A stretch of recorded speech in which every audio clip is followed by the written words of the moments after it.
Ayatollah Khamenei হত্যাকাণ্ডের পর মধ্যপ্রাচ্যের সংঘাত এখন নতুন এক বিপজ্জনক মোড় নিয়েছে। বিক্ষোভ প্রতিবাদে উত্তাল হয়ে উঠেছে গোটা বিশ্ব। ইয়েমেনের হুতি বিদ্রোহীরা লোহিত সাগরে ইউএস ও ইসরায়েলি জাহাজে বড় ধরনের হামলার হুমকি দিয়েছে। দেশটির রাজধানী সানায় হাজার হাজার মানুষ খামেনি হত্যার প্রতিবাদে রাস্তায় নেমেছেন। ইরানের সুপ্রিম লিডার আয়াতুল্লাহ আলী খামেনির মৃত্যুর খবরে রবিবার রণক্ষেত্রে পরিণত হয় পাকিস্তানের করাচি শহর। আমেরিকান কনসুলেটের প্রাচীর ভেঙে ভেতরে প্রবেশের চেষ্টা করেন ক্ষুব্ধ বিক্ষোভকারীরা। পরিস্থিতি নিয়ন্ত্রণে কনসুলেটের নিরাপত্তা রক্ষীরা গুলি ছুড়লে 9 জন নিহত ও অন্তত 34 জন আহত হন। এটি কেবল আমার আবেগ নয়, পুরো পাকিস্তানি জাতির অনুভূতি। আজ পুরো মুসলিম বিশ্ব শোকাহত। আমাদের ইমাম আমাদের ছেড়ে চলে গেছেন। আজকের ঘটনা আমাদের কাছ থেকে আমাদের হোসেনকে কেড়ে নিয়েছে।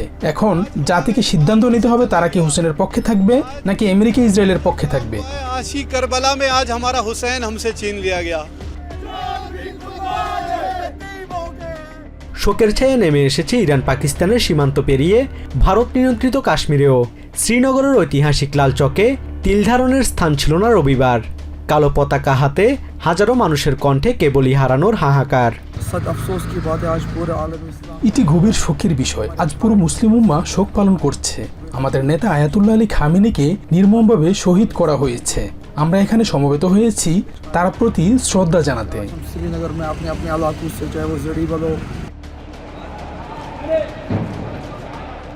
একই চিত্র ইরাকের বাগদাদেও। আমেরিকার দূতাবাসের দিকে এগুতে থাকা বিশাল মিছিল ঠেকাতে টিয়ার গ্যাস ছোড়ে নিরাপত্তা বাহিনী। ওয়াশিংটন ও তেল আবিবের যৌথ আগ্রাসনকে কিছুতেই মেনে নিতে পারছে না ইরাকের শিয়াপন্থী জনতা। প্রতিবাদের ঝড় থমকে নেই এশিয়া ও মধ্যপ্রাচ্যে। নিউ ইয়র্কের টাইমস স্কোয়ার থেকে শুরু করে ইটালি ও দক্ষিণ কোরিয়ার সিউলে রাজপথে নেমেছেন যুদ্ধবিরোধী মানুষ।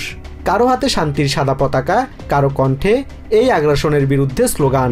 খামেনি হত্যাকাণ্ডকে কেন্দ্র করে বিশ্ব এখন ক্রমেই বিভক্ত হয়ে পড়ছে।